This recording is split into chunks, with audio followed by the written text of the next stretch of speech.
Las noticias, protagonistas y tendencias del momento. César Miguel Rondón, en Conexión Radio. La voz que cuenta la historia mientras ocurre. 9 en punto de la mañana de este jueves 25 de mayo del año 2023. Y a esta hora usted está sintonizando en Conexión Radio por Éxitos 107.1 FM, la emisora del sur de Miami, territorio Éxitos. Usted también puede escuchar este programa en la aplicación Actualidad Media Group. Esta aplicación usted la puede descargar en su teléfono celular de manera gratuita. Y si usted entra en www.éxitos107.1fm, no, éxitos107.com, además de escucharnos, nos puede ver. En este momento usted me va a ver un tanto pandeado porque Laurita está tratando de ajustar la cámara. Y recibo el saludo de Saeda Bon en Orlando, Alfredo Eduardo González Pedrique, desde Dulcinella en Toronto, con una primavera un tanto fría de apenas 5 grados. Aleja González está en Caracas, doña María Alicia Sifontes, gracias por su consecuencia, también en Caracas. Jorge Anaya desde Viña del Mar, en Chile. Carlos Cuevas en Filadelfia. Ingrid Zúñiga pregunta, ¿ya comenzó? Aquí estamos ya comenzando. Edgar Bravo, saludos desde Madrid. Hoy el mundo del rock está de luto. Se fue la reina ácida, la gran Tina Turner. Guillermo Lozada en Georgia. Luis Notaro en Cabudare. María Isabel Vargas en Tennessee. William Estrada Rey. Wonderful World, Beautiful People. Pero no nos dice dónde está. Hola Chere Ramos Graterol, también siempre muy consecuente. Gracias por reportar la sintonía de En Conexión Radio. En Conexión Radio es una producción de Floralicia Anzola para Éxitos 107.1 FM. Muy buenos días, Floralicia. Hola amigos, hola Laura, Daniel, hola César Miguel, y es jueves. Yo no sé por qué se alegra tanto con el fulano Juernes. Laura Rodríguez está en la producción general. Muy buenos días, Laura. Muy buenos días a todos. Y Mariel Sofía Rodríguez está en Madrid, encargada de la producción informativa. Buenos días, Mariel Sofía. Muy buenos días a todos nuestros oyentes desde un soleado día aquí en Madrid. Saludos también a mis compañeros en el estudio. Jesús Carreño está en la edición y montaje. Daniel Patiño está en los controles. Muy buenos días, Daniel. Buenos días, César, equipo y a todos nuestros oyentes. Quienes están en éxitos107.com pueden ver a Daniel, que está hoy, no voy a decir disfrazado, pero ¿de qué estás vestido hoy, Daniel? Es la camiseta del equipo del hockey del hielo de aquí de la localidad, ¿no? Los Florida Panthers, que ayer avanzan a las finales de la misma disciplina del hockey en el hielo. Desde 1996 no van allá, entonces celebramos todos juntos hoy. O sea que cuando tengamos la necesidad del comentario deportivo sobre los Florida Panthers, ya sabes, Laura, a quién vas a llamar. No deja de sonar extraño que en la tierra tropical de esta península de Florida haya un equipo de hockey de hielo, ¿no? Me suena como a los jamaiquinos, aquellos que compitieron en las Olimpiadas de invierno. Bien, ante el micrófono, quien tiene el gusto de hablarles, César Miguel Rondón. Hoy, 25 de mayo, es el día de San Aldelmo. San Beda el Venerable. Beda es nombre de hombre, no de mujer, fíjese. San Canión de Atela. San Dionisio de Milán. San Dionisio Cebuguagwo. O sea que hay 2 San Dionisios en el día de hoy. Felicitaciones pues a los Dionisios. Me viene a la memoria es Dionisio Acosta, ¿no? Que fue un pelotero muy importante allá en Venezuela. San Genadio de Astorga. Felicitaciones a los Genadios. Y en el calendario astrológico de Enrico Mariani, para el día de hoy tenemos a la luna creciente en Leo, que es la luna más auspiciosa quizá de todo el ciclo lunar, porque es la luna en la que usted por fin es reconocido, la luna en que le aplauden todos sus esfuerzos, la luna en la que usted por fin reina. Luna creciente en Leo, Sol en Géminis, en este jueves 25 de mayo del año 2023. Cuando vamos a las efemérides, resulta que el 25 de mayo de 1521 finaliza la llamada Dieta de Worms, asamblea de los príncipes del Sacro Imperio Romano Germánico, presidida por el emperador Carlos V, donde se declara proscrito a Martín Lutero y se prohíbe la posesión y lectura de sus escritos. Carlos V, el hijo de Juana la Loca. En 1577 se funda la ciudad de Barinas, en los llanos venezolanos. Felicitaciones pues a todos los barinenses. Recuerden aquello que decía: Barinas no tiene la culpa.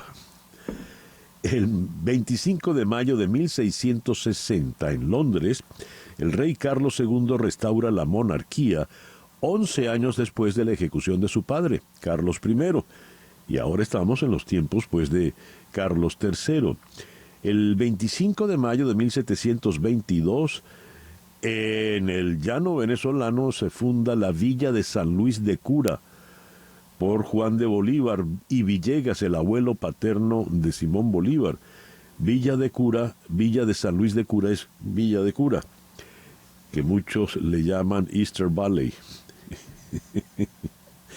El 25 de mayo de 1895, también en Londres, la policía arresta al escritor irlandés Oscar Wilde por ser homosexual. Más exactamente le arrestan por, cito, cometer actos de grosera indecencia con otros varones. Fue sentenciado a 2 años de cárcel. En la Argentina, el 25 de mayo de 1901 se funda el equipo River Plate. Y años después, 37 años después, el 25 de mayo en Buenos Aires, se inaugura el Estadio Monumental de River Plate. Y 2 años después, el 25 de mayo de 1940, en Buenos Aires se inaugura el Estadio de la Bombonera del Boca Juniors. El 25 de mayo de 1961, John Fitzgerald Kennedy anuncia, tras una sesión especial del Congreso, que su gobierno está preparado para comenzar el proyecto Programa Apolo, que llevará al ser humano a la Luna antes del final de la década. Promesa que en efecto se cumplió. Curioso, pero el 25 de mayo se dan 2 terribles accidentes aéreos. El primero en 1979, un DC-10 se estrella despegando del aeropuerto internacional O'Hare en Chicago. Mueren las 271 personas que iban a bordo y 2 en tierra. Y el 25 de mayo del 2022, un Boeing 747 de China Airlines se desintegra en el aire y se estrella en el estrecho de Taiwán, muriendo las 225 personas que iban a bordo. Y el 25 de mayo del año 2020, 3 años atrás, el afroamericano George Floyd muere por asfixia provocada por el agente de policía Derek Chauvin, quien, tras esposarlo y ponerlo boca abajo, lo presionó contra el pavimento con la rodilla apoyada sobre su cuello. Esto será el desencadenante de acciones de protesta multitudinarias a lo largo de los Estados Unidos en contra del racismo, la xenofobia y los abusos policiales hacia ciudadanos afroestadounidenses en este país. Y cuando vamos a las efemérides musicales, ayer pues tuvimos la mala, terrible noticia del fallecimiento de Tina Turner. Al parecer venía padeciendo de un cáncer de estómago, cáncer gástrico, y falleció a los 83 años de edad. A ver, aquí tengo esta nota de prensa sobre su muerte. Dice: Tina Turner murió a los 83 años, vendió 200 millones de álbumes, ganó 8 premios Grammy en una carrera de 50 años. interpretando temas que todos conocen como The Best y What's Love Got to Do With It. Tuvo papeles icónicos en películas, en particular Mad Max Beyond Thunderdome. Cantó el tema musical de la película GoldenEye de James Bond. E inesperadamente ayudó a reinventar la Australian Rugby League, todo después de escapar de un matrimonio abusivo. En 2019, un perfil de The New York Times documentó su vida tranquila junto al lago de Zurich, en Suiza, con su esposo alemán, riendo, durmiendo hasta tarde y escuchando Coldplay. Estaba cansada de cantar y hacer felices a todos, dijo. Eso es lo que he hecho en mi vida. El matrimonio abusivo fue con Ike, su esposo. De cuenta de esto, hay una película magnífica con una extraordinaria actuación de Angela Bassett haciendo el papel de Tina Turner. Ese Ike fue el abusador. Con él grabó este tema que se hizo muy popular, el Nutbush City Limits, y también Proud Mary. John Fogerty, el compositor y el cantante líder de CCR, Creedence Clearwater Revival, publicó un tweet lamentando la muerte de Tina y diciendo cuán honrado estaba de que ella hubiese grabado su tema. Pero de Tina Turner, en efecto, hay temas que la representan plenamente, como este, Private Dancer. Soy tu bailarina privada, bailo por dinero, hazme lo que quieras hacer. Los hombres que vienen acá casi ni son humanos. Uno no se fija en ellos, ni pregunta sus nombres. Y empiezan los sueños. Quiero hacer $1 millón, tener una casa junto al mar, quizás hasta una familia con niños.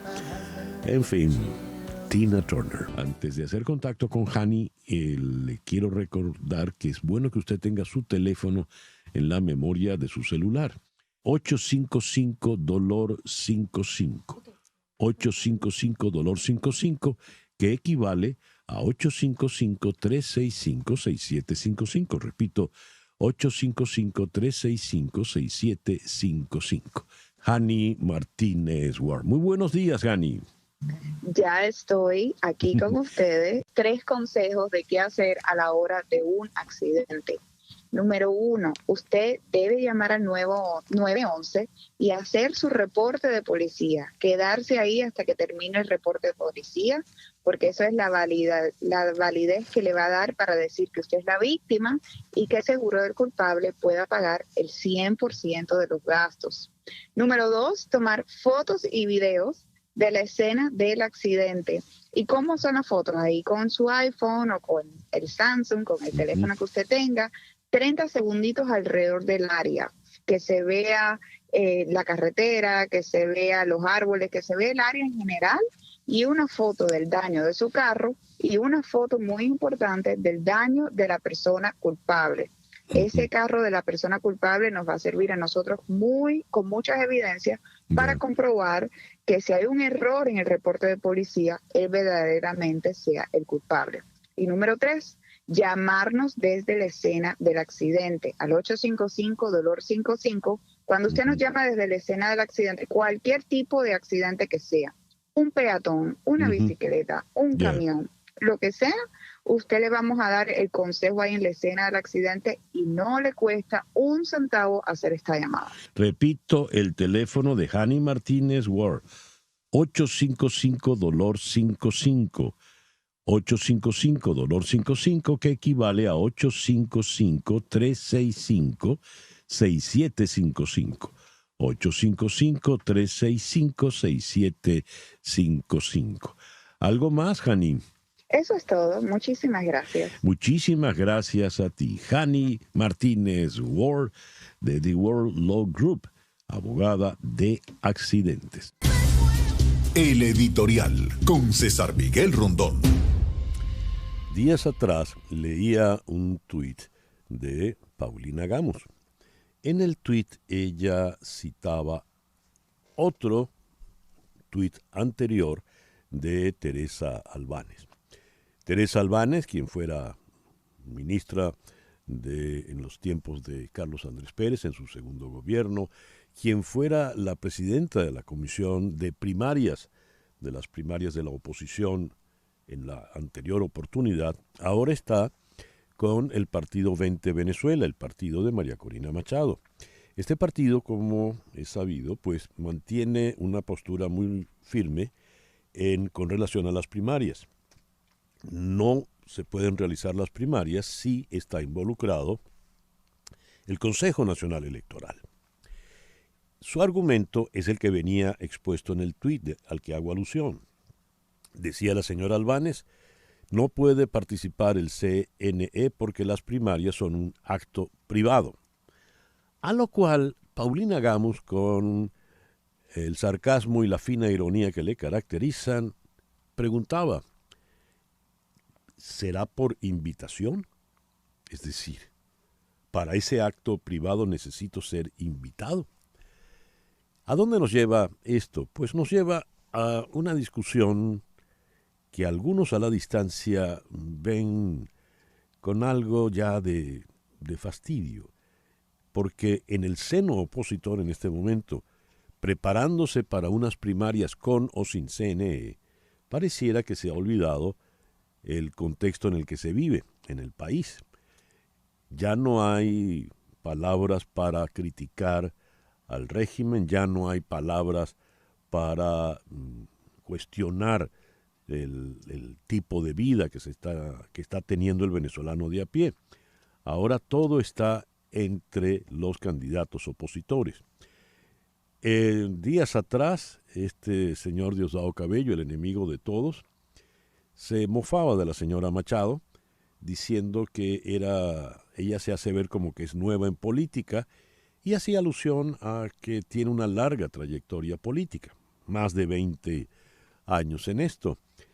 Y la señora Machado tiene todo su derecho a estar en su carrera política. Por supuesto que sí. Recordemos, por ejemplo, cómo Rafael Caldera insistió, hasta que por fin en 1968 se dio el cambio y fue electo presidente por una diferencia mínima, una vez que el Partido Acción Democrática se dividió y Luis Beltrán Prieto Figueroa se fue con el MEP. Pues los políticos tienen todo el derecho a insistir.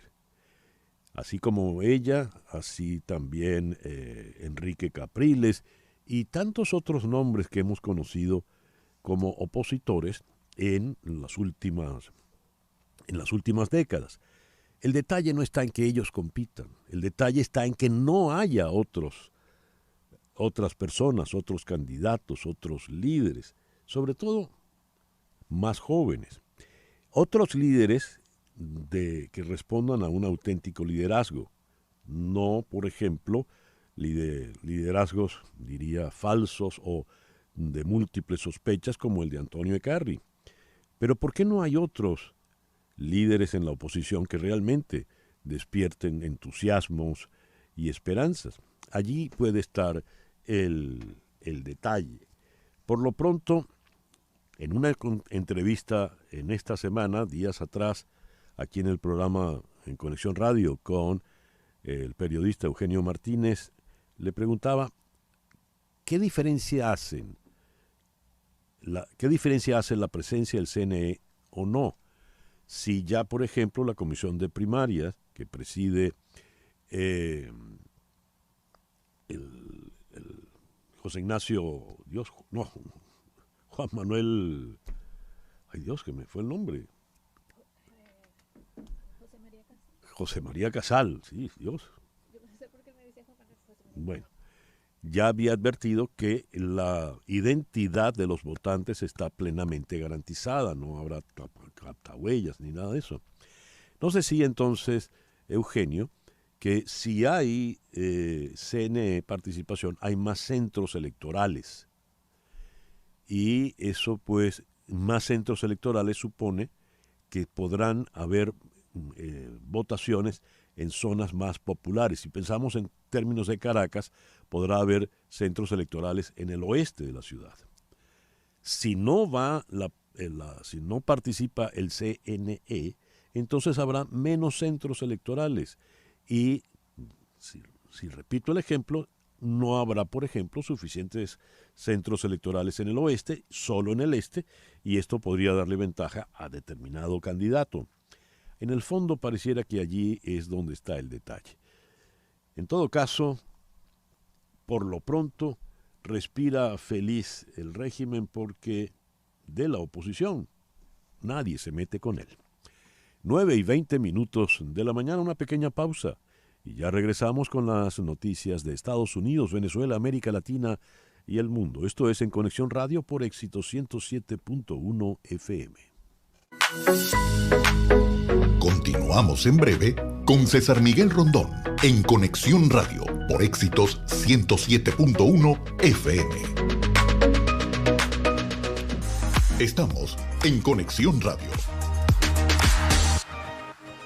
9:23 de la mañana. Noticias de Estados Unidos con César Miguel Rondón en Conexión Radio. La agencia calificadora Fitch puso a la deuda de Estados Unidos en alerta ante una posible rebaja crediticia, días antes de la fecha límite de incumplimiento del techo de la deuda.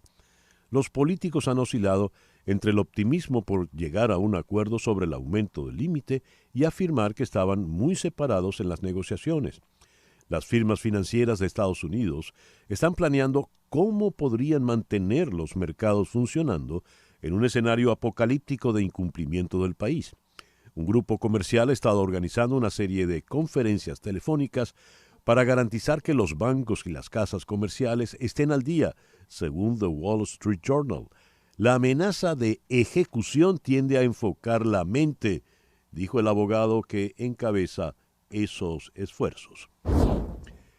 Varios miembros de la organización de extrema derecha Oath Keepers enfrentan sentencias por sus condenas relacionadas con el ataque del 6 de enero de 2021 contra el Capitolio de los Estados Unidos. La primera audiencia de sentencia para el líder de la milicia, Stuart Rhodes, condenado por conspiración sediciosa, está programada para hoy. Como parte del proceso de sentencia, varios agentes del orden público y 2 miembros del personal del Capitolio de los Estados Unidos testificaron ayer ante un juez federal y relataron el trauma duradero de los disturbios.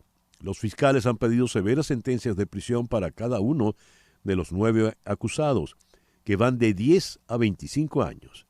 Mientras tanto, Richard Barnett, el hombre que fue fotografiado con destrozos en la oficina de Nancy Pelosi después de violar el Capitolio, fue sentenciado a 4 años y medio de prisión. Ron DeSantis anunció oficialmente que se postulaba para ser el próximo presidente de los Estados Unidos, pero su lanzamiento estuvo lleno de fallas. En Twitter fue criticado. Los primeros 25 minutos tuvieron tantos errores que el propietario de Twitter y coanfitrión del lanzamiento, Elon Musk, se vio obligado a finalizar la transmisión en vivo y transferirla a su coanfitrión. Fox News lo etiquetó como hora amateur. El evento destacó las debilidades más profundas de la campaña de DeSantis, según la revista conservadora National Review, a saber, falta de enfoque, falta de atención suficiente y falta de sentido del humor. Aún así, el gobernador de Florida pudo transmitir su mensaje principal, que su elegibilidad y su historial de victorias conservadoras lo convierten en una mejor opción que el favorito republicano Donald Trump. Político titula "Falla en el lanzamiento, no comenzó con un estallido, sino con un gemido". ¿Qué pasó en el día de ayer? Vamos a la ciudad de Washington, donde en la línea telefónica está la periodista Natalie Salas Guaitero, de La Voz de América. Natalie, muy buenos días. Muchísimas gracias por atendernos. Hola, César Miguel. Muy feliz día para ti y para todos los que te escuchan en este momento. Bueno, si tú lo describiste de una manera maravillosa, una gran cantidad de fallas técnicas fueron las que acompañaron al gobernador de la Florida, Ron DeSantis, quien el día de ayer se postuló para ser precandidato, en este momento precandidato presidencial por el Partido Republicano para el año 2024. Y justamente fueron estas fallas técnicas, en su mayoría, las que utilizó, por ejemplo, el expresidente Donald Trump para de alguna manera también criticar el lanzamiento de Ron DeSantis, quien, según algunos expertos, pudiera ser un nombre fuerte para combatir el nombre de Donald Trump dentro del Partido Republicano. En un principio se pensaba, de hecho, no sé si recordarás unos meses atrás, que podían haber hecho dupla, el expresidente Donald Trump y el gobernador DeSantis, pero vemos, pues, puesto que el presidente Trump, cuando era presidente, lo acompañó en varias oportunidades. Sin embargo, a Ron DeSantis en este momento le acompañan también otro tipo de aristas, César Miguel, que tienen que ver con su desempeño como gobernador del estado de la Florida. El día de ayer, tras las fallas técnicas, su mensaje fue escuchado al final por 250,000 personas, mucho menos de lo que esperaban para un lanzamiento tan grande como lo pensaban o lo habían planificado. Y además también las últimas decisiones como gobernador en este estado, que es crucial sobre todo para los migrantes, con una nueva política migratoria que va a comenzar a partir del mes de julio, con restricciones, por ejemplo, en los derechos de la comunidad LGBTQ+, o incluso esta polémica con la corporación Disney, que ha sido también muy pública. De alguna manera lo ponen a él en un terreno, ¿no?, en el que recibe muchas críticas, al mismo tiempo apoyos, pero que van a acompañarlo durante toda su carrera. Hay analistas que ya están diciendo que necesita realmente enfocarse en puntos cruciales que él llevaría a la palestra si quiere ser el nominado republicano. No comenzó con un estallido, sino con un gemido, según Político. ¿Qué fue lo que pasó? ¿Por qué ese caos, ese desastre en un país donde ese tipo de caos no suelen ocurrir?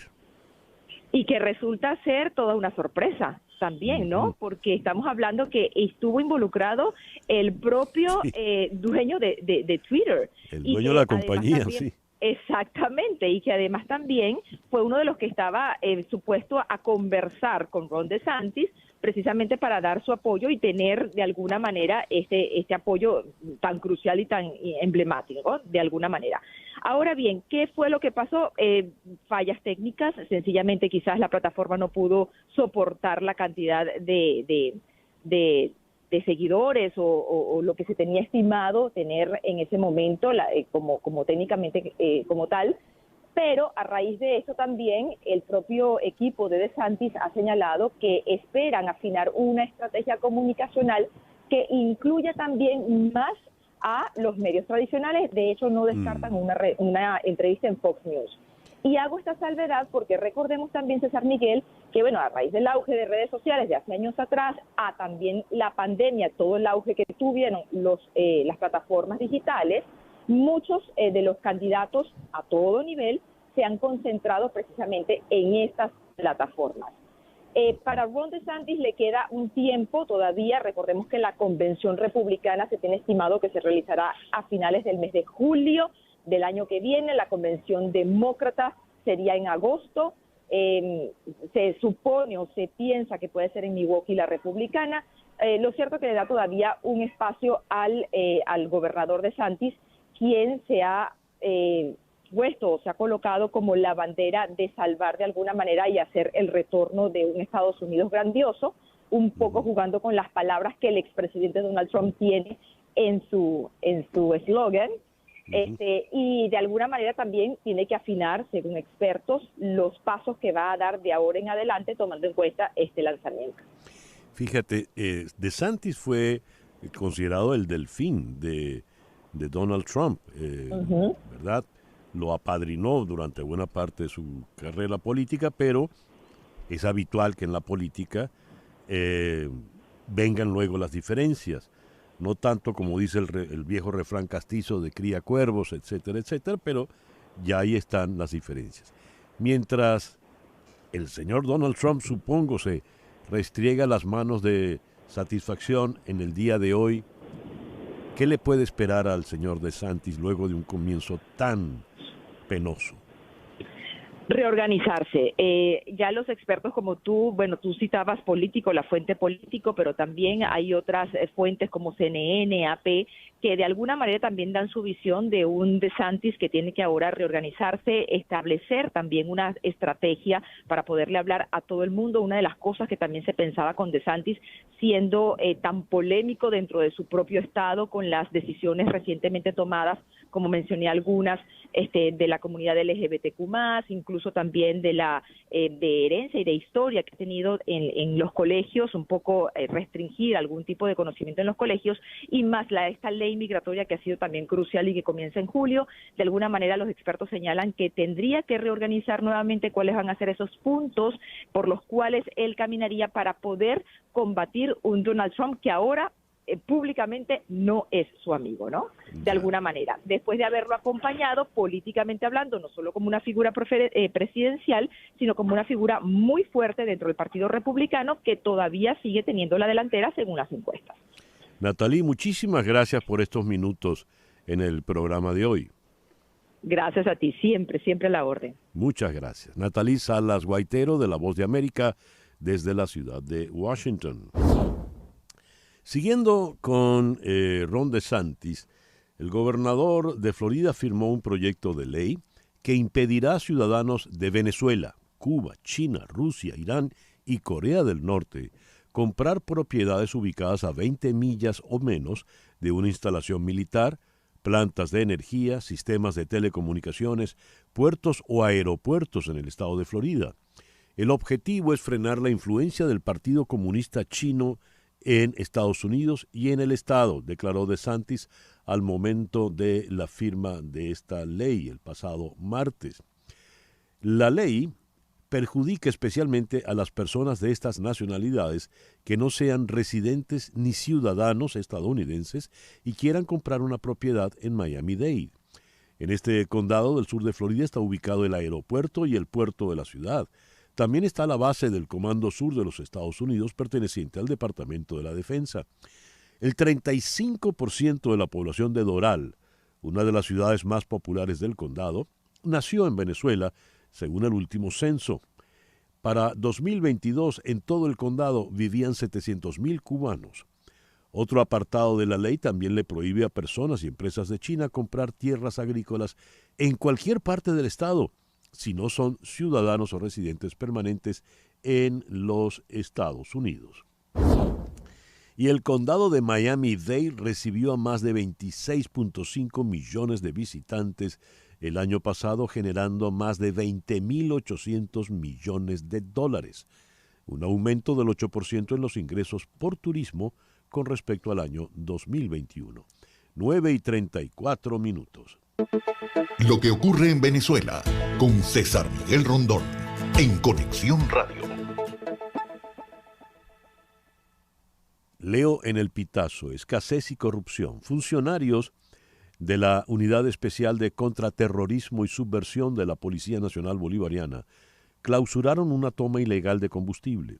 El hecho ocurrió el sábado 20 de mayo en un área rural del municipio Pedro María Freites del estado Anzoátegui, en el suroriente de Venezuela. Según lo reseñado por el diario regional Primicias 1, los uniformados hallaron la toma clandestina a la altura del caserío San Antonio de Guanipa.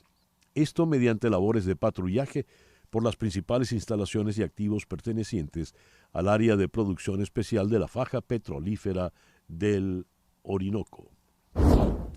La Comisión Nacional de Primaria, a los fines de coordinar los aspectos logísticos y técnicos del voto en el exterior, designó una comisión de apoyo para el voto en el exterior, conformada por Ismael Pérez Vigil, Carmen Martínez de Grijalva, José Luis Vera, María Angélica Machado y Gustavo Silva como miembros principales. Más de 200,000 estudiantes, egresados, personal administrativo y académico de la Universidad Central de Venezuela están convocados a participar en el proceso de elecciones mañana viernes 26 para renovar a las autoridades universitarias para el período 2023-2027. A la fecha son 7 los aspirantes a ser electos como nuevo rector. Ellos son Amalio Belmonte, actual secretario y vicerrector administrativo, Humberto Rojas, doctor en física atómica y molecular, Miguel Alfonso, profesor titular e investigador de la Facultad de Medicina. En estas claves, la previa de estos comicios, Víctor Rago, doctor en lingüística, Rómulo Horta, sociólogo y profesor en la Facultad de Medicina, Paulino Betancourt, químico, y Enrique López Loyo, médico patólogo. Los venezolanos en Colombia que posean permiso de protección temporal, PPT, o permiso especial de permanencia, PEP, podrán solicitar la residencia permanente en Colombia a partir del 1 de junio. Esto es posible gracias a que el 22 de julio de 2022 se publicó la resolución número 5477, donde se detalla que los venezolanos pueden optar a la visa de residencia permanente si llevan 5 años como titulares del PPT o PEP. 9:37. Lo que pasa en Latinoamérica, en Conexión Radio. Brasil. El canciller Mauro Vieira dijo que la cumbre de presidentes suramericanos que se celebrará la próxima semana en Brasilia intentará propiciar una retomada de la integración regional, pero sin ningún tipo de cargas ideológicas. El ministro compareció ante una comisión parlamentaria y explicó que para la cumbre del martes 30 de mayo, Brasil ha invitado a los presidentes de los otros 11 países de la región: Argentina, Bolivia, Chile, Colombia, Ecuador, Guyana, Paraguay, Perú, Surinam, Uruguay y Venezuela. El canciller también aclaró que no se trata de una cumbre de la UNASUR, mecanismo fundado en 2008 por todos los países de la región, pero luego abandonado por varios de los socios por razones ideológicas y al que Brasil acaba de reintegrarse. Quito. La Policía Nacional de Ecuador detuvo a un hombre que tenía una alerta internacional de captura emitida por el Departamento de Seguridad Nacional de Estados Unidos por el delito de terrorismo, según informó ese cuerpo de seguridad. El detenido fue identificado como Abdirizak E., sin que la policía haya revelado mayores detalles sobre su nacionalidad u origen. El Consejo Nacional Anticorrupción, una ONG hondureña, denunció lo que consideró un alto grado de nepotismo en el gobierno de la presidenta Xiomara Castro y advirtió sobre los peligros de esa concentración de poder, que esa concentración de poder acarrea en el país centroamericano. 9:39 de la mañana. Las noticias del otro lado del mundo, en Conexión Radio. Esta noticia es maravillosa y viene de Suiza.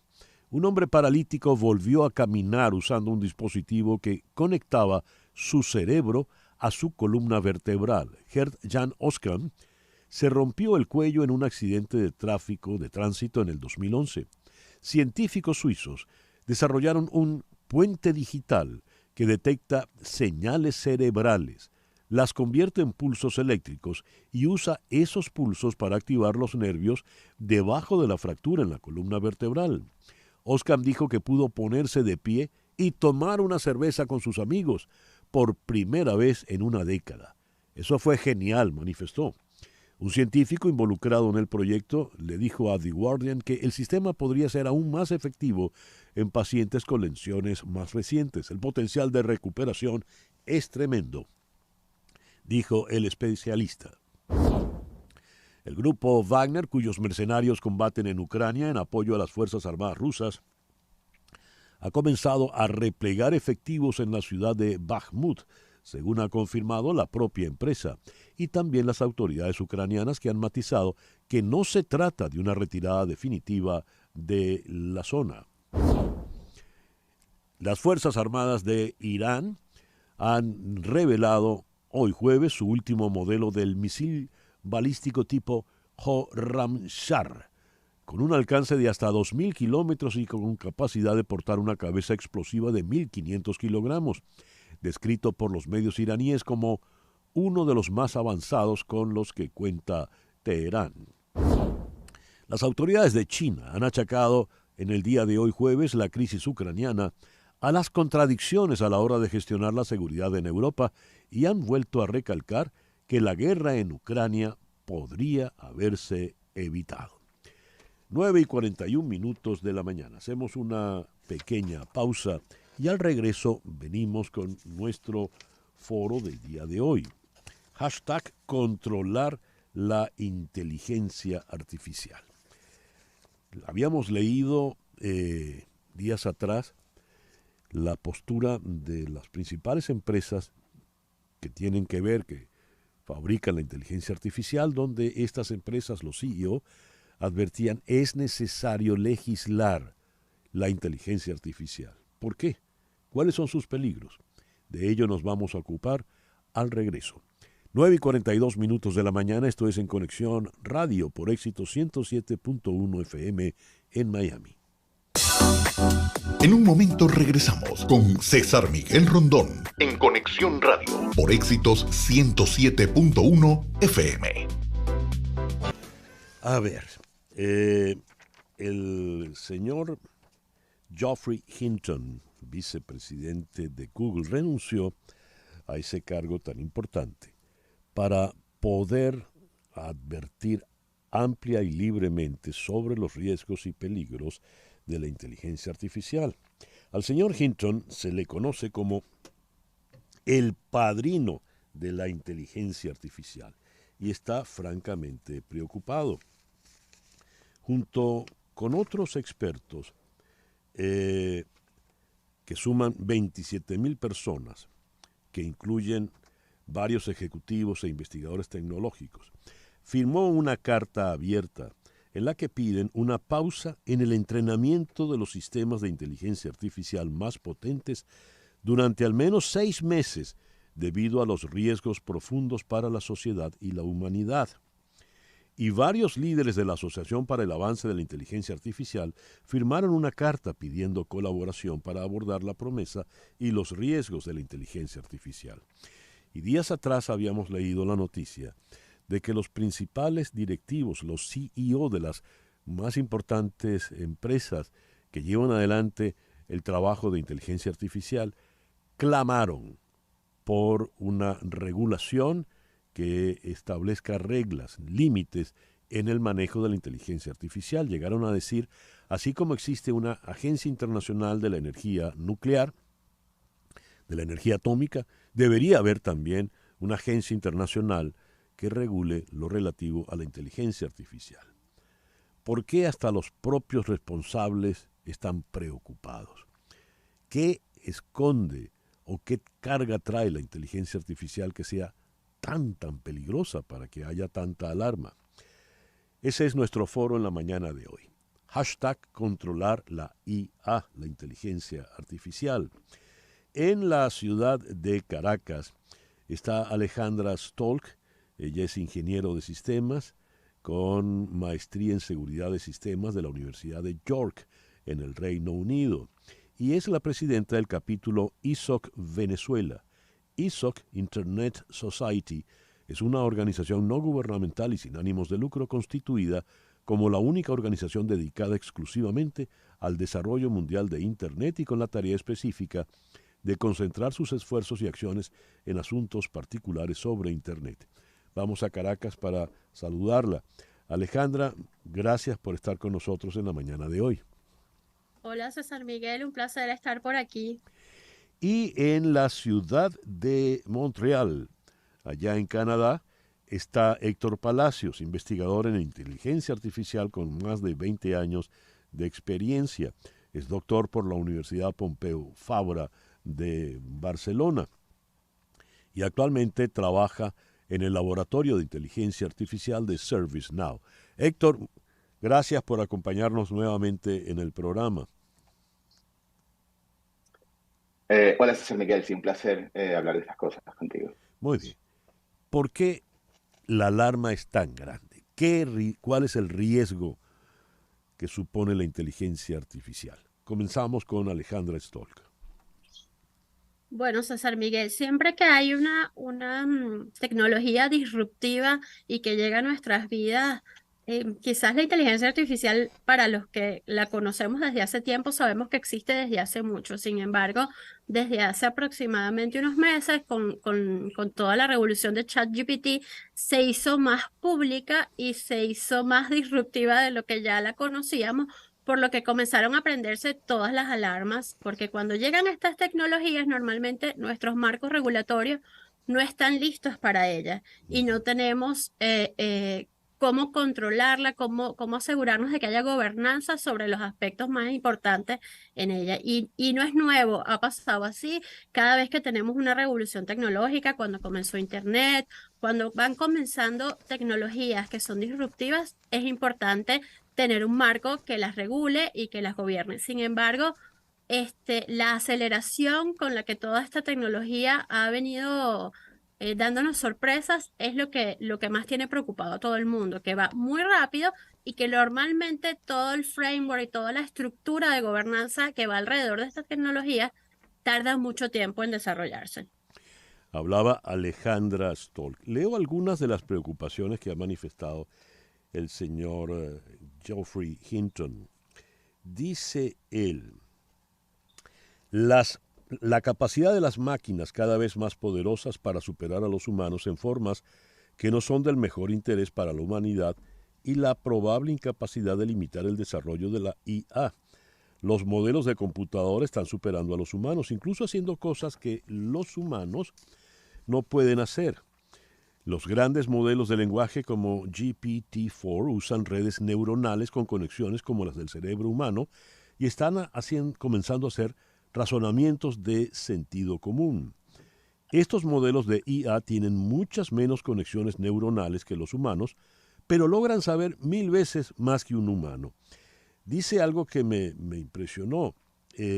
Cada vez que un modelo aprende algo, todos los demás modelos lo saben, cosa que no ocurre con los humanos. Y dice, los humanos tienen motivaciones inherentes, encontrar comida, buscar refugio, mantenerse con vida. La IA no. Mi gran preocupación es que tarde o temprano alguien les conectará la capacidad de crear sus propios subobjetivos, según el señor Hinton. Me gustaría conocer la opinión de Héctor Palacios sobre estos riesgos.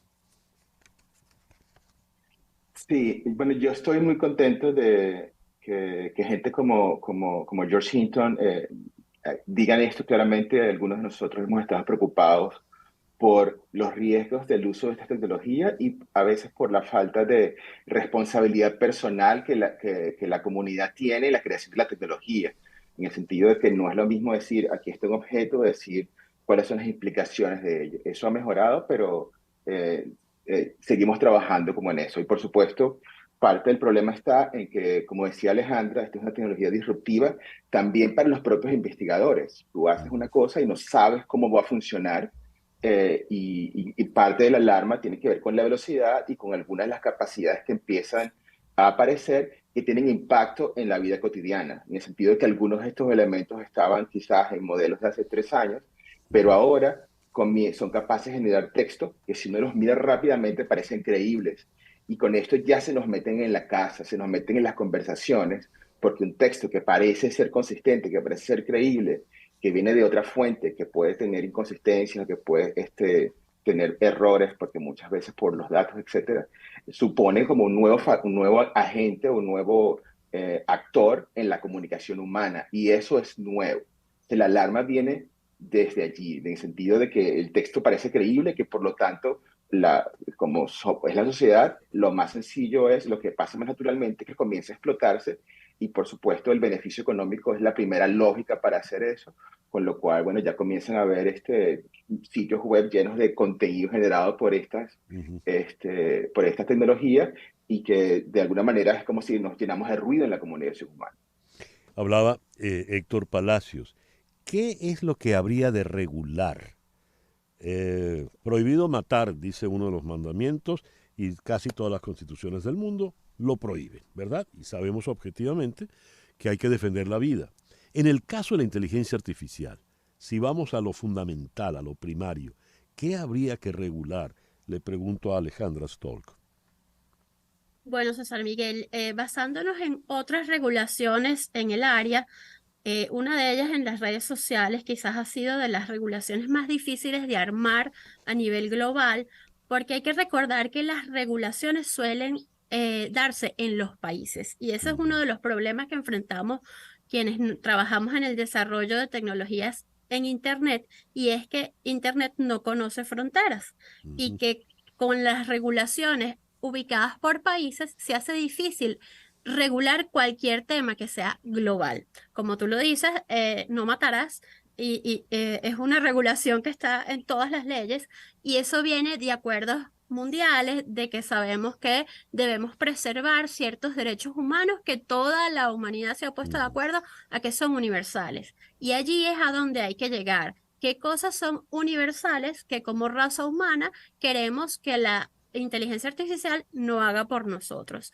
Y todos esos debates tienen que darse a nivel global y con todas las partes representadas. Esa es una de las cosas que ha sido difícil para regular, por ejemplo, las redes sociales, lo que hablaba Héctor, de que la inteligencia artificial ya puede escribir por nosotros, crear imágenes por nosotros.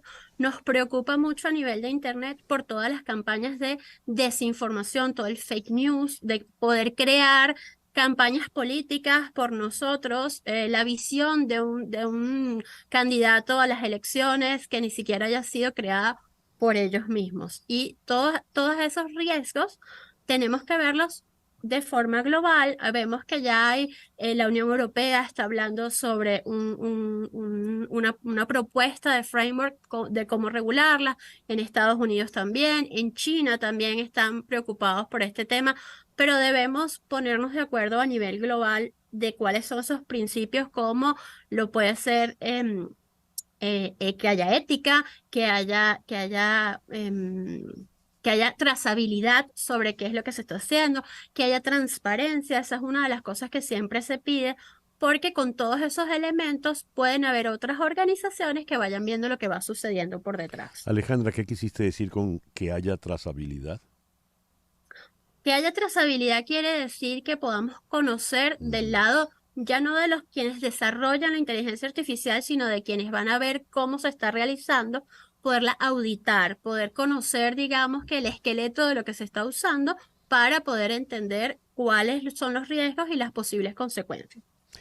Estamos enfrentándonos a algo muy, muy delicado. En una entrevista reciente en la BBC, Sting advertía, bueno, hay una canción que no compuse yo, que suena a una composición mía, y lo peor es que está cantada por mí, pero yo no la grabé nunca. Vamos a llegar a esos universos paralelos peligrosísimos. Una pequeña pausa. Al regreso, me gustaría saber cómo podemos coordinar y cuál autoridad mundial, Naciones Unidas, la UNESCO, qué sé yo, puede coordinar y establecer ese decálogo fundamental de regulaciones. Ya regresamos con el hashtag Controlar la IA aquí en Conexión Radio por Éxito 107.1 FM.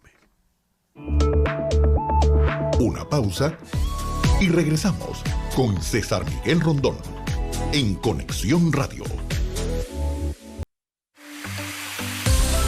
Sintonizas a César Miguel Rondón en Conexión Radio por Éxitos 107.1 FM. 10:04 de la mañana. Hablemos de Betty Car. Tienen el carro que se adapta a tus necesidades. Te lo entregan con la mecánica al día, pulido, limpio y con garantía. Pero lo mejor de todo es que no necesitas ni social ni crédito. No tienes de qué preocuparte. Ellos se encargan de todo. Y si tienes poco down payment, también te ayudan a financiarlo. Síguelos en Instagram, @BettyCarsMiami. Allí puedes ver la variedad de vehículos. Llama al 786-470-9490. 786-470-9490. Betty Car, tu dealer de confianza. Las noticias de este momento en Conexión Radio. ¿Y qué noticias tenemos en este momento, Flor Alicia? Y bien, César Miguel, la Oficina Presidencial de Ucrania anunció hoy la liberación de 106 militares ucranianos que habían sido hechos prisioneros por los rusos mientras defendían la ciudad de Bakhmut, situada en el este de Ucrania y escenario desde hace meses de los combates más duros de todo el frente. Entre aquellos que vuelven de su cautiverio, dijo Andriy Yermak, hombre de confianza del presidente Zelensky, hay algunos que habían sido dados por desaparecidos. Yermak calificó de héroes a todos los liberados, entre los que hay 8 oficiales y 98 soldados y sargentos. Muchísimas gracias, Flor Alicia. Regresemos entonces a nuestro foro de hoy, hashtag Controlar la IA, con Héctor Palacios en Montreal y Alejandra Stolk en Caracas. Quedó en el aire qué organismo internacional o qué autoridad internacional podría convocar y poner de acuerdo a los interesados, a los involucrados, mejor dicho, para establecer una suerte de decálogo fundamental que permita establecer las regulaciones primarias, básicas, en esto de la inteligencia artificial. Le hago esta pregunta a Héctor Palacios. Héctor. Gracias, César Miguel. Sí. Tú decías en el segmento anterior, hablabas del no matar y después de la regulación. Probablemente es importante distinguir entre los principios éticos y la regulación que existe. El no matar es un principio ético que uno puede, que la sociedad puede tener, pero al mismo tiempo la regulación acerca de las muertes, las investigaciones, si alguien es el culpable o no, como el Estado no puede matar a alguien si una persona hace algo que daña la vida de la gente, etcétera, ¿no? Entonces hay que distinguir la ética de la regulación. Y hablando de organismos, hay organismos que están ocupados de la ética y organismos ocupados de la regulación. En el lado de la ética, muchas asociaciones se han pronunciado al respecto con una serie de principios.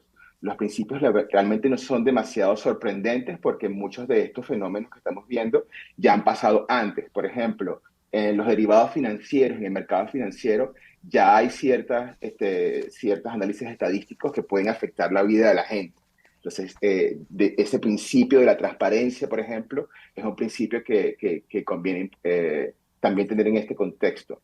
Del lado de la regulación, comienzan a haber esfuerzos en los Estados Unidos, en Europa, en el Reino Unido también, sobre qué regulación hacer, pero es allí donde justamente es un poco temprano. Sin embargo, yo soy de la opinión que estas regulaciones locales sí terminan muchas veces afectando a nivel global. Por ejemplo, la regulación europea en protección de datos, la GDPR, creo que es el acrónimo, si no recuerdo mal, a pesar que es una regulación estrictamente europea, porque para muchas empresas globales terminan adoptando esas prácticas y después a veces hacen alguna pequeña variación local, pero por supuesto tienen que incorporar eso en su cotidianidad.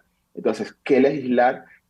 Hay que mirar los principios y ver entonces eso qué significa. Por ejemplo, para el tema de la transparencia, la trazabilidad es un acto concreto, ¿no? De que se sepa qué datos fueron utilizados o qué modelo fue utilizado para qué cosa, o que se diga claramente en qué contexto, qué modelo, con qué versión fue usado. Eso es un aspecto que puede regularse, ¿sí?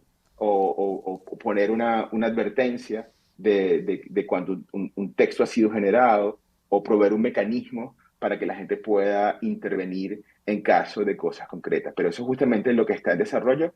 Lo que sí es cierto es que principalmente los esfuerzos han sido en torno a la ética. Hablaba Héctor Palacios, quien es investigador científico en el Laboratorio de Inteligencia Artificial de ServiceNow en la ciudad de Montreal. Pregunto, así como existe la Agencia Internacional de Energía Atómica o Energía Nuclear, que de alguna forma depende o está vinculada a la Organización de Naciones Unidas, ¿podría haber una organización para que se ocupase de la inteligencia artificial? Y lo pregunto porque de alguna forma estaba implícito en la carta, en la postura de los CEO que comentaba recientemente. Le hago la pregunta a Alejandra Stolk. Bueno, César Miguel, sería lo ideal que se creara una organización internacional, especialmente bajo la tutela de Naciones Unidas. Sin embargo, en lo que respecta a Internet, nunca hemos tenido una organización con ese calibre, no solamente para regular inteligencia artificial, porque hay muchos aspectos de Internet que, como les mencionaba antes, son globales y que nos preocupan que cada país tome gobernanzas diferentes o métodos diferentes para regularlos.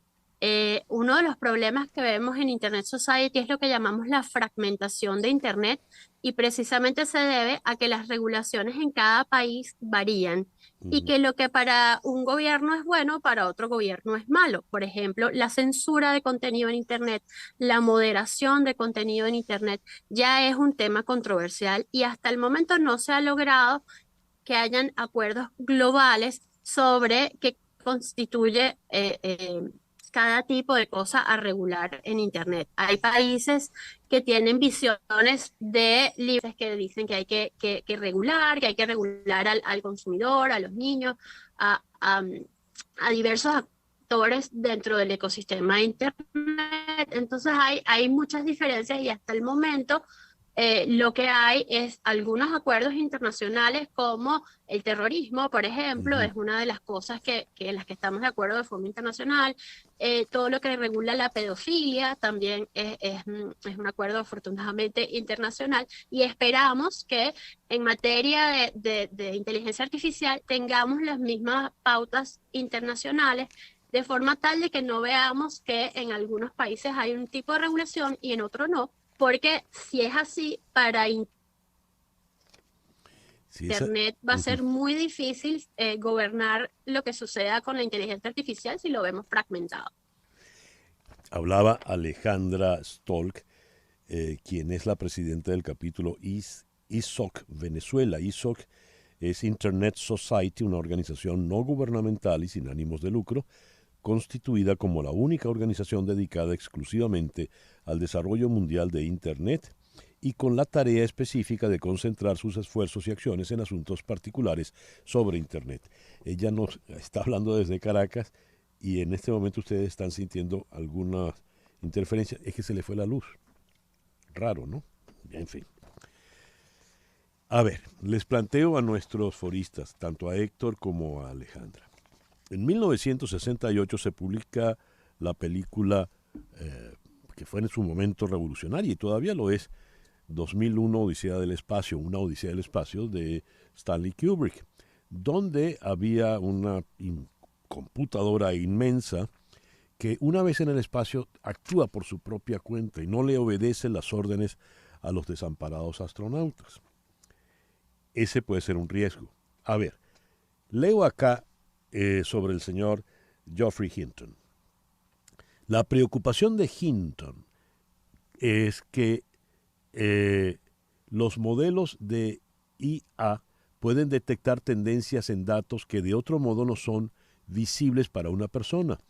Al igual que un médico que ha visto a 100 millones de pacientes notará más tendencias y tendrá más información que un médico que haya visto solo a 1000. La preocupación de Hinton con este poder floreciente se centra en el problema de la alineación. ¿Cómo garantizar que la IA esté haciendo lo que los humanos quieren que haga? Dice Hinton, lo que queremos es alguna forma de asegurarnos de que incluso si son más inteligentes que nosotros, harán cosas que nos beneficien. Pero debemos intentar hacer eso en un mundo donde hay malos actores que quieren construir soldados robot que maten personas, y me parece muy difícil. Mi gran preocupación es que tarde o temprano alguien les conectará la capacidad de crear sus propios subobjetivos. A ver, me gustaría una interpretación tuya, Héctor, sobre esto que acabo de leer del señor Hinton, que de repente esta IA se vaya por su cuenta y proceda contra nosotros, los humanos que los creamos. Héctor. Sí, hay que recordar que, sí, gracias. Hay que recordar que algo puede ser peligroso sin que sea muy inteligente, ¿no? Por ejemplo, los virus no son muy sofisticados y nos tuvieron encerrados en casa por mucho tiempo y muchísima gente murió en la pandemia y al mismo tiempo después las defensas depende de lo que esto esté haciendo, ¿no? En el caso de una vacuna es una cosa especializada en ese tipo de riesgo. Los sistemas que estamos haciendo nosotros, en general para la humanidad, todos se pueden apagar sacando un cable y más bien es un trabajo constante el mantenerlo que no se caiga, ¿no? O sea, esto es realmente un problema social. No hay la fantasía de que van a tomar el control ellos dependen de nosotros continuamente. Lo que sí puede pasar es que nos volvamos adictos a ellos, por ejemplo, ¿no? En el sentido que los vamos a querer mantener, que sigan diciendo lo que dicen, porque son beneficiosos. Con lo cual esto es un problema muchísimo más social, sobre el rol que juegan y sobre la necesidad que tenemos. Por lo tanto, la principal fuerza que afecta nuestra vida cotidiana y es relevante para este contexto es la fuerza económica. O sea, si hay un beneficio económico detrás de estas cosas, la gente va a pretender usarlo para lo que sea. Y en ese sentido, todos estamos dentro de la cápsula. Y el que no lo quiera pagar es el que está haciendo dinero. El que no abre la puerta es el que no está haciendo dinero con esto. Esa es la manera de verlo, ¿no? Y al mismo tiempo podemos ser nosotros mismos, porque si las redes sociales se ponen mejor, porque me gustan los resúmenes que hacen y con mi uso, yo también puedo incentivar el que siga la puerta cerrada en esa cápsula. Hablaba Héctor Palacios desde Montreal. Nos estamos acercando hacia el final de nuestro foro de hoy con el hashtag Controlar la IA. Puse el ejemplo de Sting, que me resulta elocuente. De repente voy a oír una canción compuesta por mí que yo no compuse, grabada por mí que yo tampoco grabé. Y si eso lo sabe Sting porque es el aludido, ¿qué pasa con el resto de la humanidad que va a decir qué buena esa última canción de Sting? ¿Frente a qué nos estamos enfrentando? Ya le pregunto para concluir a Alejandra Stolk. Alejandra, por favor. Bueno, en ese sentido, César Miguel, los riesgos son muy altos porque desde el punto de vista de derechos de autor y de todo lo que es tanto imágenes como escritura, como hablaba Héctor, de la parte más social del ser humano, va a ser muy difícil discernir sobre qué es generado por inteligencia artificial y qué es generado por nosotros. De hecho, cuando se habla de qué trabajos son los que primero va a reemplazar la inteligencia artificial, el creador de contenidos, el diseñador gráfico, todos ellos son los que primero suenan, porque es lo que hasta ahora hemos visto más demanda y más auge en la inteligencia artificial. Sin embargo, va a darse en todos los ámbitos. Vamos a ver cómo cada vez van a haber más aplicaciones para cada una de las cosas que hoy en día nosotros hacemos y que se nos complican y que bienvenido sería un asistente que nos ayude con ellas. Pero discernir entre qué hicimos nosotros y qué hizo la inteligencia artificial es uno de los temas que más nos está preocupando a todos, porque así como Sting estaba preocupado, también está preocupado cualquier personaje público. Hablábamos de las campañas políticas que puede hacer la inteligencia artificial por los candidatos, por ejemplo. Imagínense qué grave que es que tú no estés en ese estado haciendo una presentación y salgas allí y tu cara salga allí y qué dijiste allí y eso se haga viral en las redes. Todos sabemos que cuando una fake news toma las redes es muy difícil echar para atrás en el pensamiento de quienes lo escucharon que eso no ocurrió. Lo hemos visto una y otra vez, que hay gente que le dice, eso es falso. No, pero si algo sonó es porque hay algo por allí, que algo pasó de eso, de donde salió esa noticia falsa. Eso nos preocupa muchísimo. Alejandra, te agradezco inmensamente que nos hayas acompañado en la mañana de hoy. Alejandra Stolk, presidenta del capítulo ISOC Venezuela desde Caracas. Gracias. Un placer. Y muchísimas gracias a Héctor Palacios en Montreal, del laboratorio de inteligencia artificial ServiceNow. Muchísimas gracias, Héctor. Un placer, César Miguel. Un placer, Alejandra. Héctor Palacios y Alejandra Stolk. Son las 10:21 de la mañana. Hacemos una pequeña pausa y ya regresamos en Conexión Radio por Éxito 107.1 FM en Miami.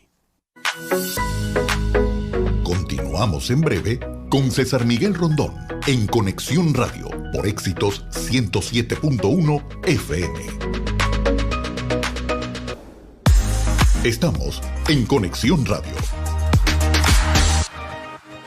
Son las 10:25 de la mañana. La ONG CEPAZ, Centro de Justicia y Paz, documentó 523 casos de persecución en Venezuela en el 2022. En Venezuela tuvieron lugar durante todo el año 523 casos de persecución y criminalización contra trabajadores de medios de comunicación, activistas sindicales, trabajadores públicos y personas vinculadas a la política, de acuerdo al balance anual de la ONG Centro de Justicia y Paz, CEPAZ. Los datos recabados en el informe de cierre del año pasado demuestran una vez más que estos actos forman parte de una política de Estado aplicada con el fin de garantizar la permanencia en el poder de Nicolás Maduro. Esto es una cita textual. Vamos a conversar con una de las investigadoras del CEPAZ, Nicole Hernández, a propósito de este informe anual. Ella está en Buenos Aires. Nicole, muy buenos días. Muchas gracias por atendernos. Muy buenos días. Para mí es un gusto estar en tu programa en el día de hoy. Nicole, a ver, 523 casos de persecución. ¿Cómo discriminan ustedes ese número tan alto, evidentemente? Bueno, los 523 casos de persecución, que además nos dice que cada 16 horas una persona o una organización fue perseguida o criminalizada en el país en el año 2022, nos dice que la crisis en derechos humanos no se ha superado, que incluso el gobierno además ha tomado una forma sofisticada de perseguir y de criminalizar a quienes considera enemigos a su política, porque si bien la forma en la que se aplican los patrones ha cambiado, la estrategia represiva en Venezuela se mantiene. Lo que está pasando es que el gobierno ha tratado de darle una apariencia de normalidad o de legitimidad a los actos de persecución y criminalización que cometen, pero no solamente eso, sino que calcula que luego de años de represión con castigos ejemplarizantes se ha logrado atemorizar y se ha logrado silenciar a los distintos actores. Existe un control generalizado en el país, y si bien todavía vemos algunas manifestaciones o expresiones de reclamo, es inevitable sentir miedo y callar. Estos 523 casos lo que nos dice es que se violan sistemáticamente los derechos humanos y que se violan además de una manera sofisticada. ¿En qué sentido sofisticada, Nicole? Justamente por esto que venía explicando, por la forma en la que se le ha tratado de dar legitimidad a la vulneración de los derechos humanos. Es decir, se da por normal algo que no lo es. Exacto. Se ha normalizado y se ha tratado de justificar. Cada vez que le violan el derecho humano a una persona o cada vez que se cierra una emisora de radio, el Estado justifica el por qué hizo eso. Danos un ejemplo, por favor. Por ejemplo, cuando arremete contra alguna, incluso contra las organizaciones de la sociedad civil, vamos a poner ese ejemplo. Sí. Cuando las cataloga, por ejemplo, de estar involucradas con la política, porque las organizaciones de la sociedad civil velan o exigen el derecho a la participación de todos los venezolanos. Y por ello lo involucran con la política. Entonces criminaliza la labor de las organizaciones de la sociedad civil, justificando que éstas están involucradas con la política. ¿Me explico? O sea, Sí. le dio legitimidad a la Sí. forma en la que criminaliza a las organizaciones de la sociedad civil. Claro que te explicas. A ver, y dicen esto es parte de una política de Estado, es algo estructural. Y afirman textualmente, esto con el fin de garantizar la permanencia en el poder de Nicolás Maduro. Puedo deducir entonces o inferir que si la permanencia de Maduro está en riesgo, esto se agravaría.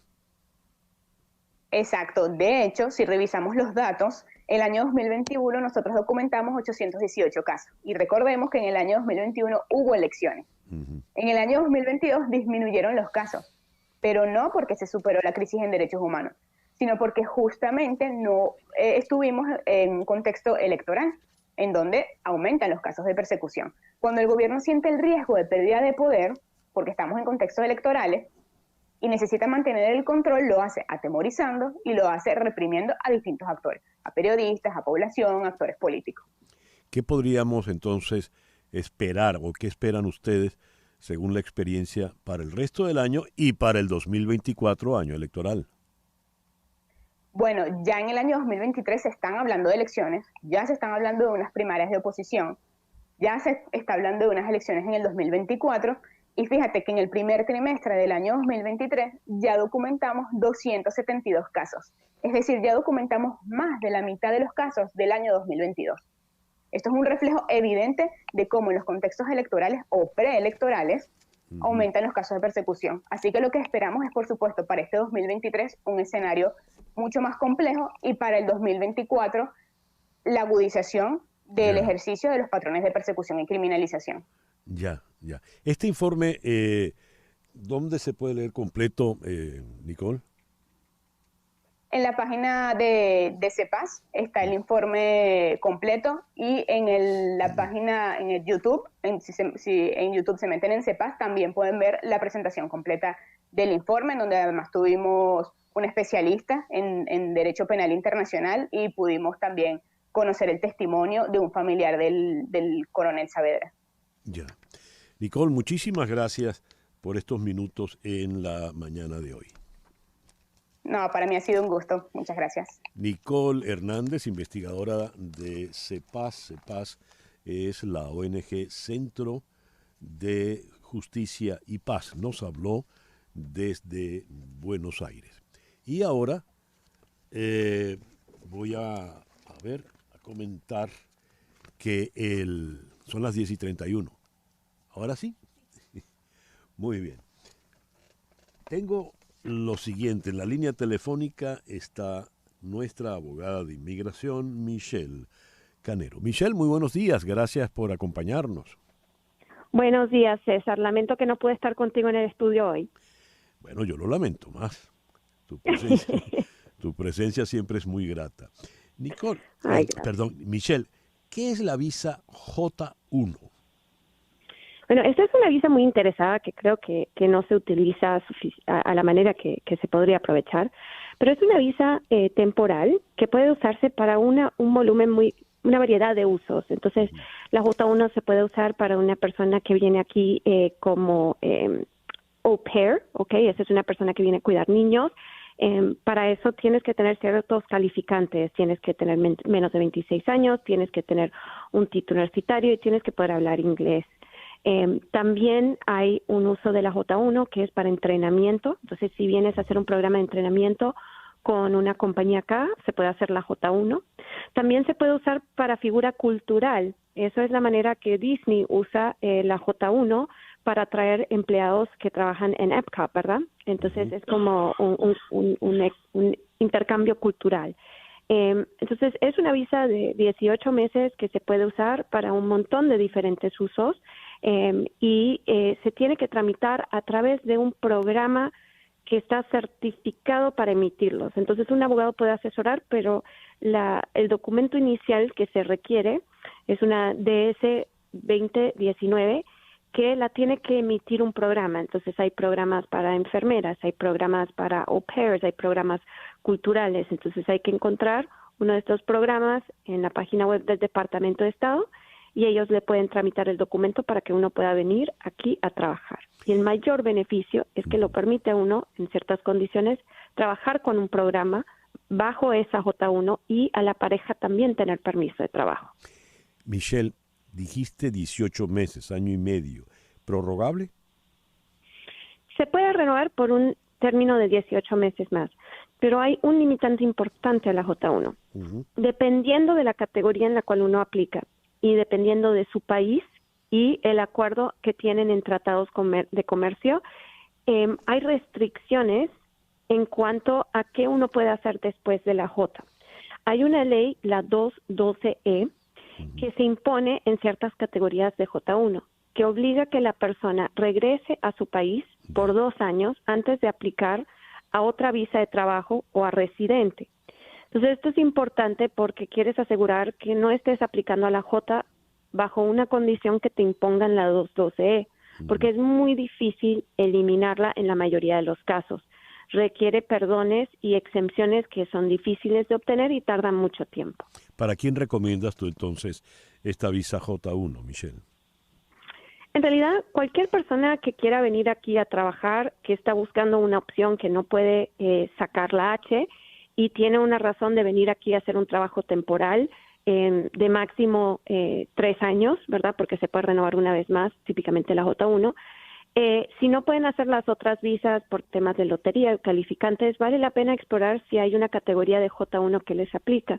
En la página web del Departamento de Estado tienen toda una página dedicada a la J1, y si eres un aplicante interesado, puedes poner que eres un potencial aplicante y te van a mostrar todas las diferentes categorías y los programas que hacen host de esas diferentes categorías.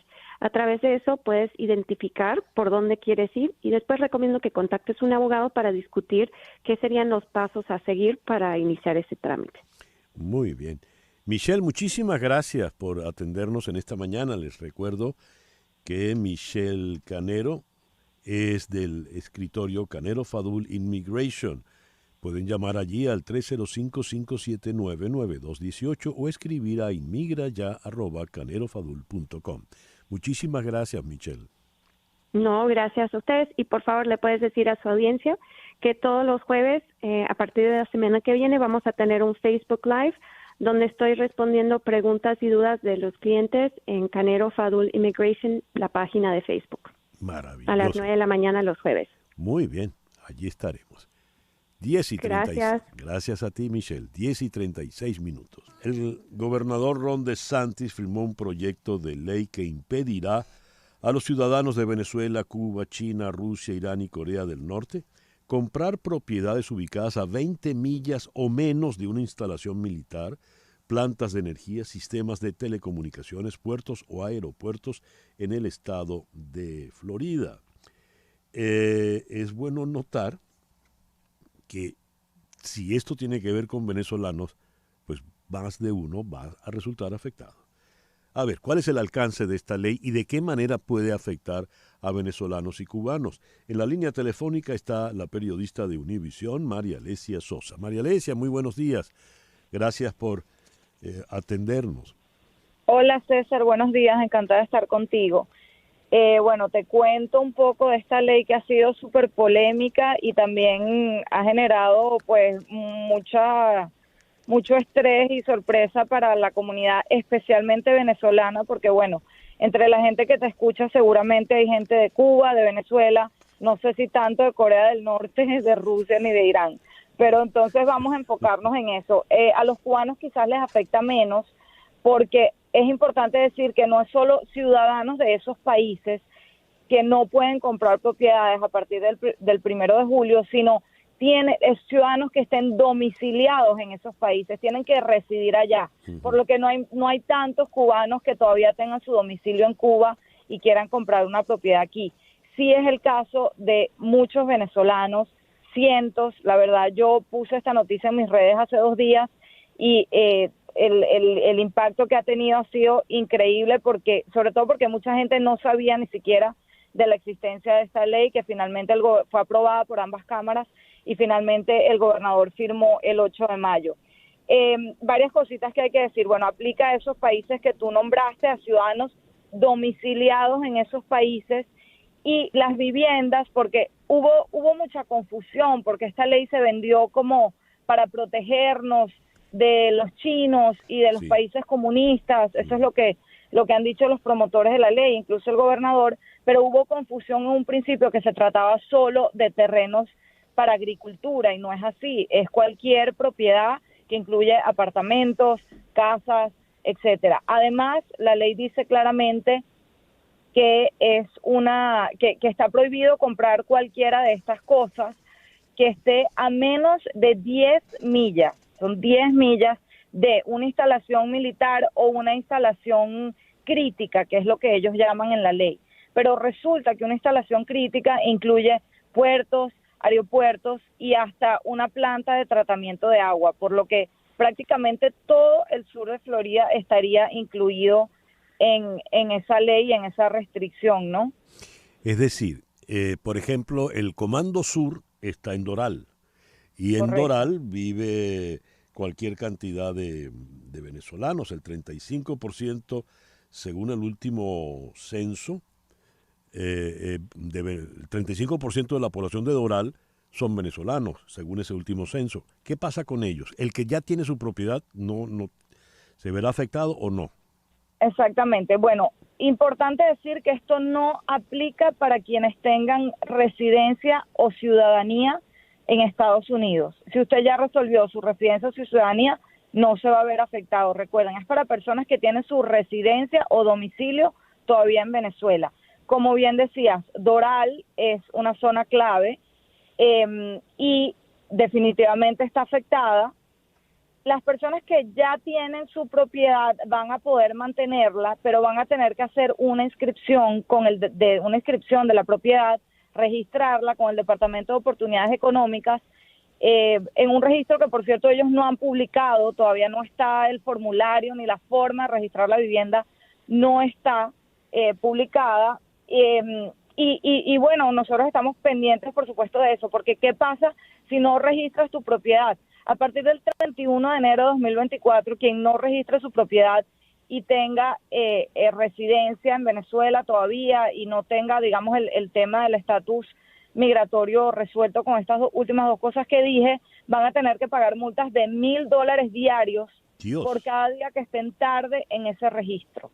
Entonces, súper importante para las personas, no solo quienes nos escuchan, quizás tienen familiares que están en Venezuela, que siguen viviendo en Venezuela y que, no sé, César, hace 30 años, 40 años tuvieron la oportunidad de comprar un apartamentico, una casa, algo como inversión o como, digamos, un lugar para la familia aquí afuera en Estados Unidos, aquí en Florida, y esto les afecta. Así que es muy importante que estén pendientes de ese registro.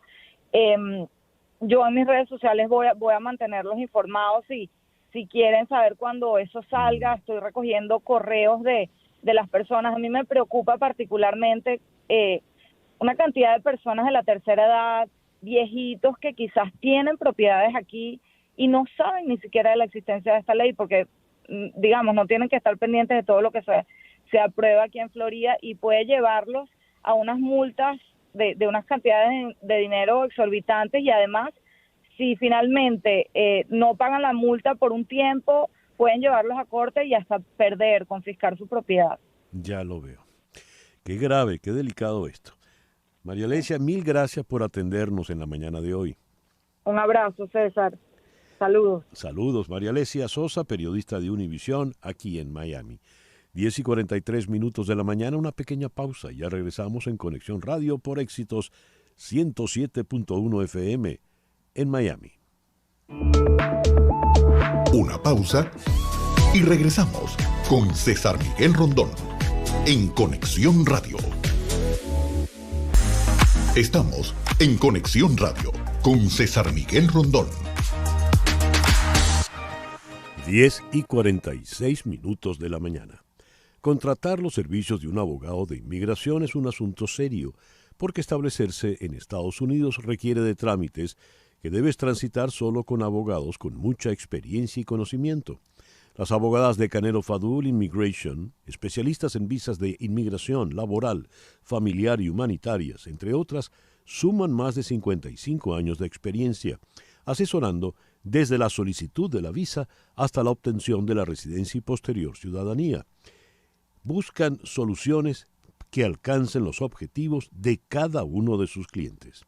¿Necesitas asesoría para inmigrar y establecerte en Estados Unidos? Llama al 305-579-9218. 305-579-9218. Di que llamas de mi parte y la primera consulta es gratis. También puedes escribir a inmigraya@canelofadul.com. Canelo Fadul Immigration, reputación, confiabilidad y efectividad. El reloj nos indica en este momento las 10:48 de la mañana.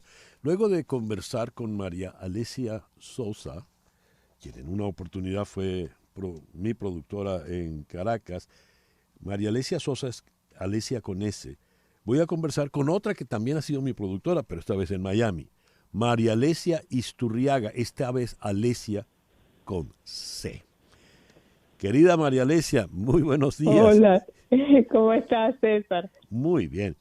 Hoy Qué casualidad tan grande, ¿no? Bueno, para que tú veas. María Alesia, sí. Te entrevisto hoy en tu rol de escritora. A ver, así no estamos tan locos como la gente dice. 10 autores, 30 relatos que se va a presentar este libro en Miami. Cuéntanos, por favor. Así es, César. Mira, esto es una antología de cuentos del cual habíamos conversado hace un tiempito, que surge de un grupo de un taller que nos reunimos con el escritor venezolano también, y incluso un escritor premiado internacionalmente como Fedosi Santaella. Y de allí nosotros empezamos como a trabajar diferentes ideas y diferentes premisas, pues, para desarrollar todas estas cuestiones, no solo la creatividad, sino también pues la técnica de la escritura. Y a partir de todo ese tiempo que hemos tenido trabajando juntos, surgió la idea de presentar esta propuesta a una editorial de un libro en el que cada cual propusiera pues unos cuentos, y Oscar Todman Editores le interesó la idea, le gustó, y junto con Fedosi seleccionaron algunos cuentos. En esta ocasión son 3 por cada uno de los escritores, es decir, son 30 cuentos en torno a eso que a veces dicen que es la locura. Ya. ¿Y cuándo se va Es un término muy amplio. ¿Cuándo se va a presentar y dónde? El libro lo vamos a presentar aquí en Miami con el apoyo de la Feria del Libro de Miami Book Fair en el Cubex Center el próximo viernes 9 de junio a las 7 de la noche en el Art Space del Cubex Center. Maravilla. Eso es en la pequeña Habana. Así Muy que los bien. esperamos por allá. 2705 Southwest, tercera calle en Miami. Bueno, allí estaremos. Los autores son Cecilia Montaña, Diana Pardo, Jimmy Rodríguez, Maximilian Jacklin, Patricia Carballo y nuestra invitada María Alesia Isturriaga. Esos somos los que vamos a estar presentes en carne y hueso, como dicen. Nosotros vamos a estar allí. Los otros 4 lamentablemente no pueden viajar a Miami, pero van a estar con nosotros también presentes con sus cuentos. Mucho éxito, María Alesia, y gracias por atendernos. Muchísimas gracias, y ojalá puedan estar ustedes también ahí acompañándonos. Así será. No estamos tan locos como la gente dice. 10 autores, 30 relatos, editado por Oscar Todman. Son las 10:51 de la mañana. El viernes 16 de junio, West Kendall se convertirá oficialmente en territorio éxitos. Desde las 9 de la mañana, todo el equipo de la 107.1 FM estará transmitiendo la programación desde Shops at Hidden Lake, en el 12700 Avenida del Southwest con calle 128. Allí estarán Fernando Arriaza, Daniel Chapela, La Chiqui Baby, Albertico Rodríguez, Jessica Fox y quien les habla, César Miguel Rondón. Viernes 16 de junio, la cita es en Shops at Hidden Lake, 12700 Avenida del Southwest con calle 128. Esto es patrocinado por Pharmatech Vitaminas y Suplementos Naturales. Con Pharmatech me siento bien. Elegant Cuts Barber Shop, artistas en cortes con tijeras para caballeros. El Rinconcito Miami, el restaurante de comida cubana favorito en West Kendall. Angel Nails and Beyond. Tienes derecho a verte y sentirte bella. Florida Golden Company, la mejor oportunidad de comprar terrenos residenciales a mitad de precio. BCI, South Insurance. Tenemos el seguro que necesitas. Ultimate Medical Center Spa. Servicios médicos en todas las áreas. Tu bienestar es nuestra prioridad. Y Bonjour Bakery, la pastelería con el auténtico toque francés en el sur de la Florida. Las noticias de este momento en Conexión Radio. Y ya para cerrar, ¿cuáles son las noticias, Flor Alicia? Sí, César Miguel, aquí están las noticias.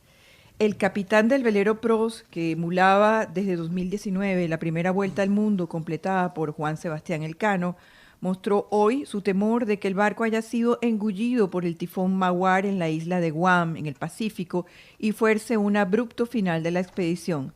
Sin barco aquí, termina la expedición, dijo. El guardacostas patrullará mañana por la costa para ver si lo pueden localizar, pero yo tengo serias dudas de que a la vista de lo que he podido ver esta mañana, el barco se pueda encontrar. Pero en fin, la esperanza nunca se pierde, afirmó Pepe Solá, capitán del velero. La sensación es que lo ha engullido el tifón. No sé dónde está el barco. Lo más probable es que esté desaparecido y esta es la historia. En fin, estoy desolado. Bueno, no solo él, todos los que soñaban o aspiraban a que se pudiera pues emular la escena de Juan Sebastián Elcano. Recordemos que fue la primera circunnavegación alrededor del globo. La encabezó Fernando de Magallanes, pero Magallanes murió en las Filipinas y entonces el español Elcano terminó con la expedición. Gracias, Flor Alicia. Hoy, 25 de mayo, es el Día del Orgullo Geek o Freaky. El Día del Orgullo Freaky o Día del Orgullo Geek se celebra el 25 de mayo cada año con el objetivo de cambiar la visión que se tiene sobre las personas que ante la sociedad tienen un comportamiento diferente al resto, ya que suelen ser extraños y viven en un mundo lleno de fantasías. También es el Día de la Liberación Africana en Chad, Liberia, Malí, Mauritania, Namibia, Zambia y Zimbabue. Es el Día de las manchas cutáneas.